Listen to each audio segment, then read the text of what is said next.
Hi. So I'm Rosalind Wiseman, and my job is to teach ethical leadership, media literacy, and bullying prevention in schools. So what that means is that I am regularly working with people who think that nothing I say is going to make a difference that will make their life better. If you talk about bullying in schools with kids, they immediately start to roll their eyes. But it's not just the kids who roll their eyes. It's also the teachers.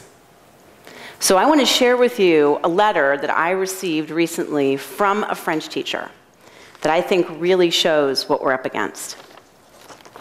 Dear Rosalind, while I do not advocate ignoring bullying, I can tell you that while I'm sure it goes on, I am not aware of it. I am busy teaching.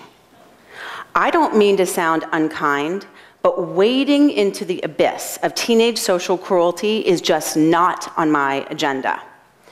I am a foreign language teacher, not a psychologist or a counselor. So please stop asking me to assume roles for which I am unprepared, and frankly, I am uninterested. Stop wanting teachers to do every job that comes down the pike, and then be all surprised when instruction suffers. You raise your children, I will teach them French. Now, when I finished reading this letter, I thought, this person seriously needs to stop teaching. They are completely burnt out. 7th graders have taken their toll. It is time to go. But then I had an experience a couple of days later that I really want to share with you that was extraordinarily profound for me. I regularly teach professional development to teachers. Large regions get together. I stand in front of hundreds, 1,000 teachers, and I teach. So like any day, I walked into the training beforehand, and I want to describe to you what the auditorium was like. The 70s made some very ugly schools. Everything was bunker style, no windows. And this school had not been renovated since the 1970s. So there I was, it was bunkered, no windows, the AV didn't work, the carpet was frayed, it was dark, it sort of smelled sort of stale, if y'all can remember and have a flashback maybe to school. It was not great. And then I watched the teachers walk in.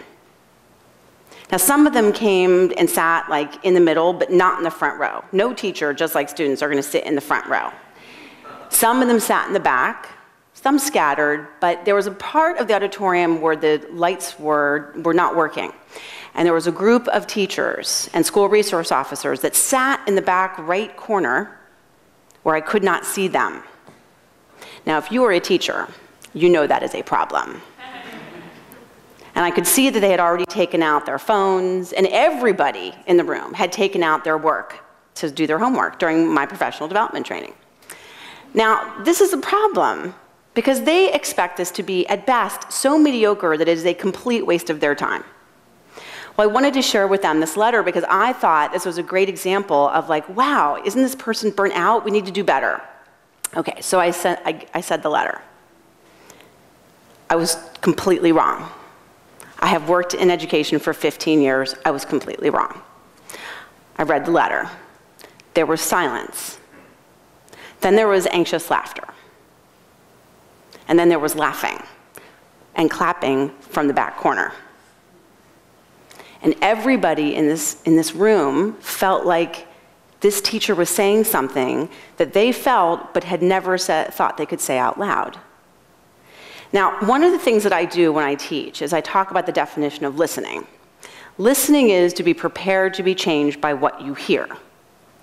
So there I was in this room, mortified that these teachers were laughing and clapping, and then I had to listen.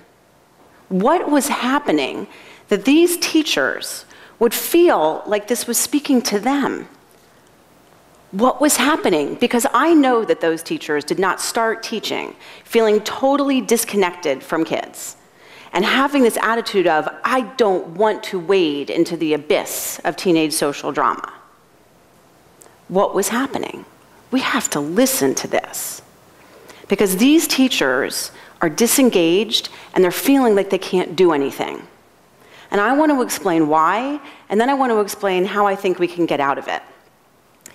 In the last decade, we have spent a tremendous amount of time talking about the failure of education. Teachers hear about failing schools all the time.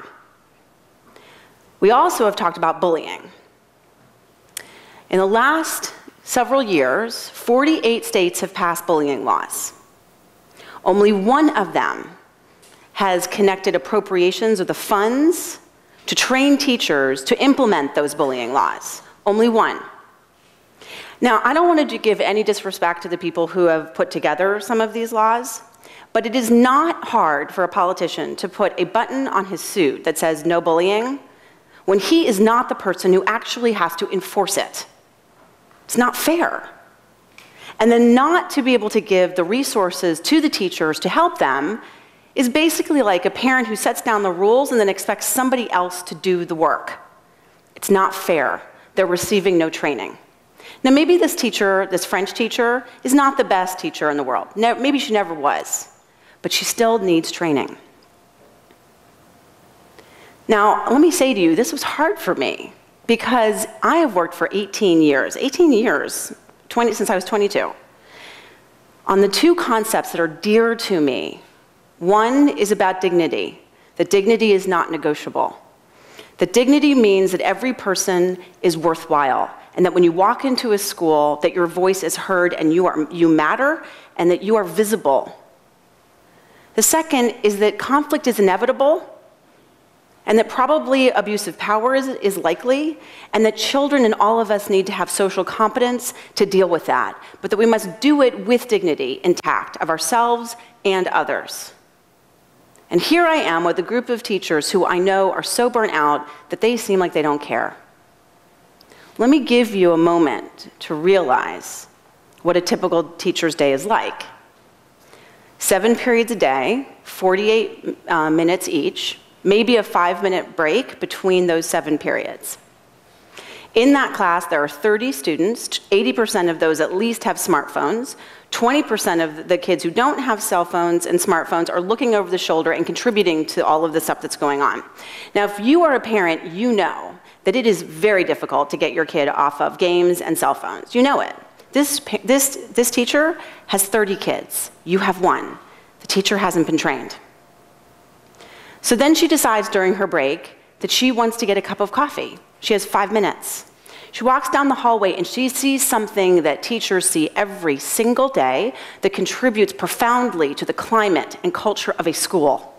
Now, if the climate and culture of a school are the unwritten rules that we know matter, for better or for worse. So she walks down the hallway and she sees something really uncomfortable. Her stomach tenses. She sees a group of kids that she thinks might be playing, might be bullying, she doesn't know. All of these kids, all of these boys, are 6 inches taller than she is, and she does not know them. They're not her students. She walks by, her stomach's clenching, and she hears one of them say, "Don't be a faggot, don't be retarded," or "Dude, I'm gonna call the INS, I'm gonna deport you." They laugh. She doesn't like it. She knows they have this bullying policy in place. What is she gonna do? What she does is she goes and talks to the target, and she says, "Are they bothering you?" There's only one answer that that child can say in that moment, and it completely reinforces the bully's power. "I'm fine, don't worry about it." In that moment, she has completely contributed to the problem. She has not been trained, she doesn't know what to do. And by the way, she has 30 kids back in her classroom, and if she doesn't get there, something else could happen. This is what we give teachers. This is what I would suggest that we do. When she's walking down the hallway and she sees this, she knows that she cannot talk to the target. There is no point in asking what is going on. She gets the kids on target, on task, gets them to the class, says for them to go. She assesses them as they walk away, because teachers can figure out anything when you discipline kids and get them on their way by who talks badly about you walking away. The kid who talks badly about you has the social power. The kids who are agreeing with that person are the bystanders who are agreeing with the kid who's the bully. And the kids who don't say anything are either the victim or they are the silent bystanders who want to do something but can't. But the other part is that she waits to see if she can find that one kid, that target. She says, hey, can I talk to you for a second? Maybe even she fibs and says, come here, I've got a box I need you to help me with. And then she says to him, you know, I saw that thing in the hallway. I'm not sure if that was okay or not, but you know you can always talk to me. And you know, there might not be the hallmark moment right then, but he knows that he sees her. When she's in the classroom, what does she do? She says, when any kind of you're so gay, you're so retarded comes up, she says, if you use those words to put somebody down, it is not acceptable. She moves on. If a kid comes to her with a problem, she doesn't say what adults almost always say, which is just ignore it. You're going to be stronger for getting through the process. They didn't really mean it that way. Be the better person. What she says is, I'm really sorry this happened to you. Thank you for telling me. And we are going to figure this out. If you tell me something that's too much for me to handle on my own, that I don't know, you and I are going to think of who is the counselor who can help you, because I am the bridge. I am not the counselor, but I am the bridge to getting you the help that you need. Now, it can't all be on the teacher's shoulders.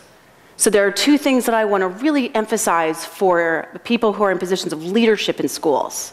Number one, when things are really bad in that teacher's room and that we have a target who feels unsafe, one of the things that we have consistently done in schools, just like in that hallway to reinforce the bully's power, is we move and control the motions and movements of the victim. So if you are the victim and you feel unsafe, 5 minutes before class begins, there's a knock on the door, and your school resource officer or the counselor comes and gets you out of class and takes you to your next class. That is because we are focused with good intention on trying to protect the target. But when we do this, we reinforce the power of the bully. If anybody is going to be controlled, it is the movement of the bully. So an adult who will treat the bully with dignity knocks on the door 5 minutes before class is to end and says, come with me, we're going to your next class. So not only is the victim safe, but that all of the other kids realize that the adults are competent at handling this complex, difficult problem.